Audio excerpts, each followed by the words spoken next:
風吹去門前的迷霧，唯有你跟隨我的腳步，迎面而來鮮花佈滿了小路，是我修身的溫度。在每個白天黑夜裏，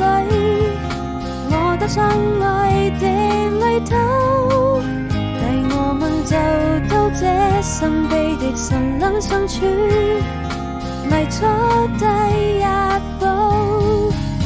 或許是教會天主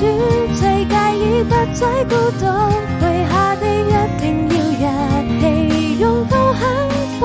為夢想去追逐，用最寶貴的禮物，總有人為你祝福。我多想